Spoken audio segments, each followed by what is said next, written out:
সৌরজহির, আপনার কাছে এই পর্যায়ে একটু জানবো যে ব্যবসা বান্ধব পরিবেশ বাজেটের মাধ্যমে আপনারা প্রতি বছরই প্রত্যাশা করেন। এবার যেহেতু একটা ভিন্ন প্রেক্ষাপট, আপনাদের প্রত্যাশাটাও নিশ্চয়ই আলাদা ছিল।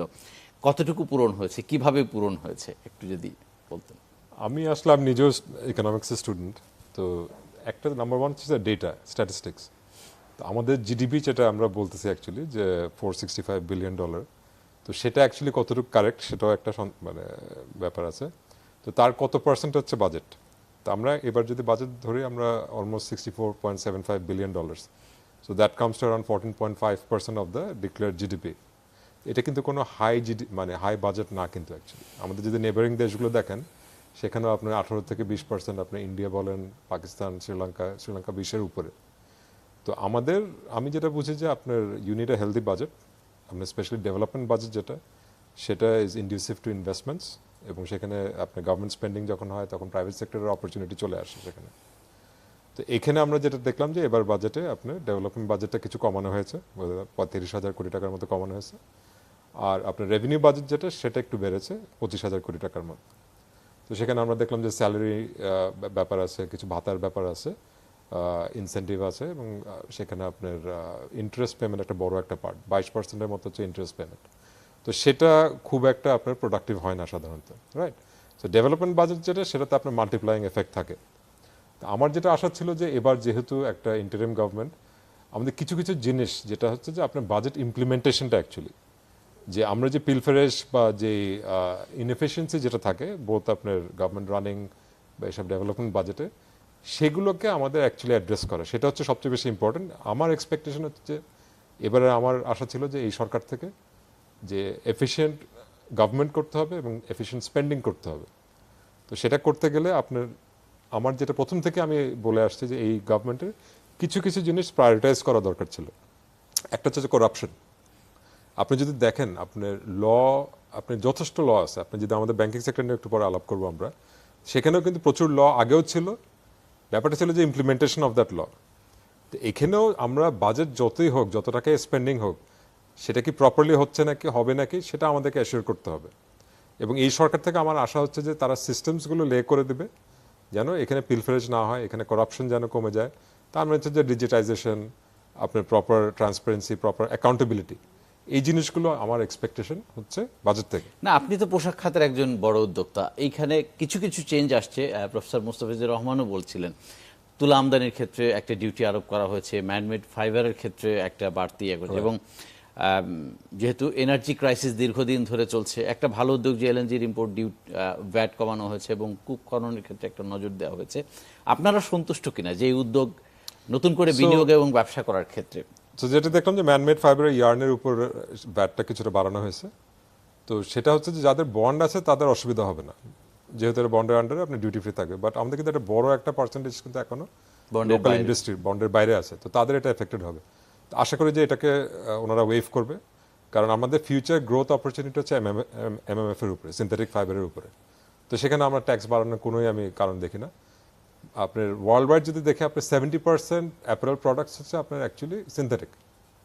তো আমাদের কিন্তু রিলায়েন্ট হচ্ছে 90%-এর উপরেই হচ্ছে আমাদের কটন বেসড প্রোডাক্টের উপরে। তো সামনে যে গ্রোথটা হবে আরএমজিতে, হিউজ অপরচুনিটি। আমরা তো শুধু বলি যে এক্সপোর্ট ডাইভার্সিফিকেশন, ঠিক আছে, ডাইভার্সিফিকেশন হোক, but it's not mutually exclusive. আপনি গার্মেন্টসেও আজকে 40 বিলিয়ন থেকে 100 বিলিয়ন করা কোনো ব্যাপার না, কারণ আপনার চায়নাতে ধরেন আপনার 200 বিলিয়ন হচ্ছে আপনার অ্যাপারেল এক্সপোর্ট, টেক্সটাইলস হচ্ছে আপনার আরও বোধহয় 150-এর মতো। তো এই যে $350 বিলিয়ন যে ইন্ডাস্ট্রিটা, এটা 10% শিফট করলেও তো আপনার $35 বিলিয়ন আপনার এটা বাংলাদেশে আসতে পারে। তো সুতরাং আমাদের টার্গেট করতে হবে যে এমএমএফ বেসড প্রোডাক্ট, যেগুলো আপনার active wear, synthetic, sports wear, যেসব প্রোডাক্টগুলো, সেগুলোকে প্রায়োরিটাইজ করা। আজকে আমরা এত বছর ধরে আমরা ধরেন কটন বেসড প্রোডাক্টের উপর যে ইনসেন্টিভটা আছে, সেটাকে আমি অ্যাকচুয়ালি মানে যেটা বলবো, আমি অ্যাকচুয়ালি রেসপন্সিবল বিজনেসম্যান হিসাবে আমি কথা বলতে চাই। হ্যাঁ, যে আমি তো এখন অ্যাসোসিয়েশন রিপ্রেজেন্ট করতেছি না, আমি দেশ সম্বন্ধে আমাদের চিন্তা করতে হবে। তো চিন্তা করতে গেলে আমাদের যে ইনসেন্টিভ যেটা আছে, ক্যাশ ইনসেন্টিভ যেটা আছে, সেটা কমায় ফেলতে হবে আপনার ট্রেডিশনাল প্রোডাক্টের উপর থেকে। আর আমাদের এইসব নতুন প্রোডাক্ট যেখানে অপরচুনিটি আছে সেগুলোতে আস্তে আস্তে করে সেটা দিতে হবে। কারণ কি, ধরেন আজকে যদি আপনি আমেরিকার ট্যাক্স যদি স্ট্রাকচারটা দেখেন, 30% ডিউটি হচ্ছে আপনার সিনথেটিক প্রোডাক্টের উপরে, আর কটন হচ্ছে 15-16%। তো তো সেখানেও কিন্তু আমরা একটা ডিসঅ্যাডভান্টেজাস একটা পজিশনে আছি।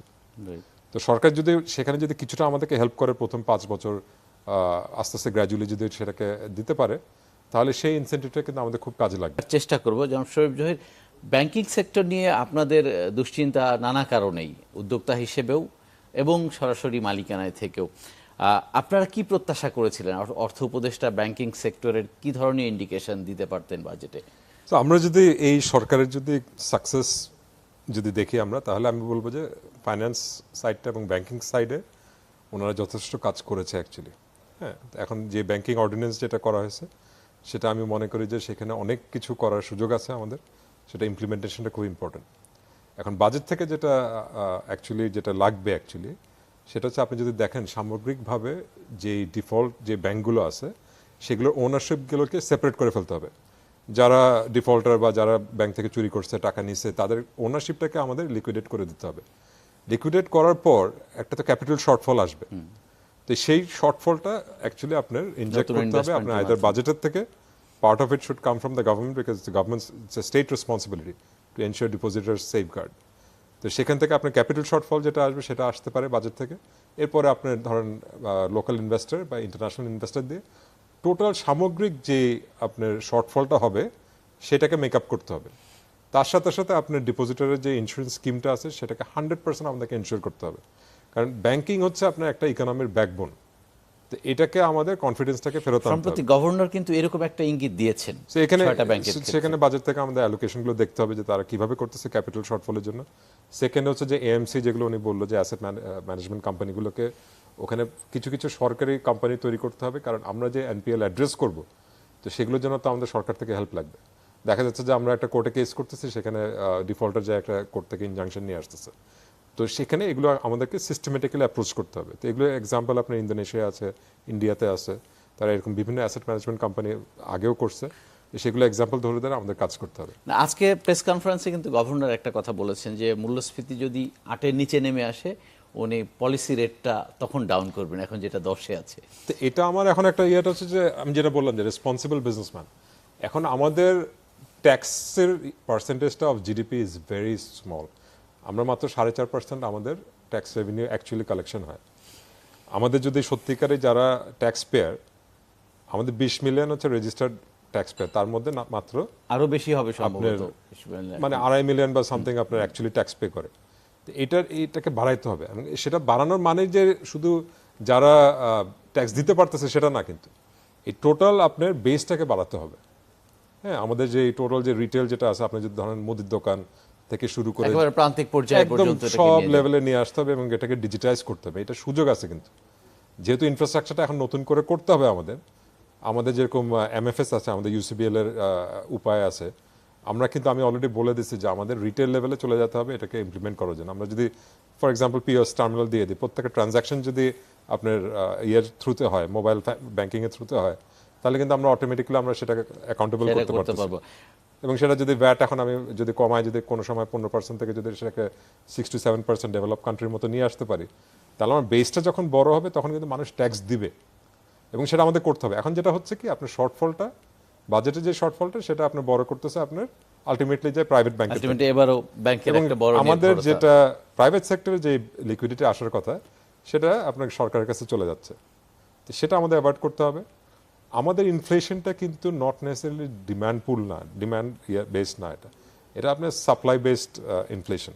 হ্যাঁ, তো আমি আর সবসময় আমি বলে আসতেছি যে আমাদের ইকোনমিক্সটা একটু অন্যভাবে দেখতে হবে, যে মনিটারি পলিসি দিয়ে যে এটাকে অ্যাড্রেস করতে হবে তা না, আমরা সাপ্লাই সাইডটাকে যদি ঠিক রাখতে পারি। এটা অর্থনীতিবিদরা স্যার আপনারাও সবসময় বলেছেন। আমাদের আজকে সময় স্বল্পতার কারণে এখানে শেষ করতে হচ্ছে। অনেক কৃতজ্ঞতা, অনেক ধন্যবাদ, আপনারা সরাসরি এসে আমাদেরকে সময় দিয়েছেন।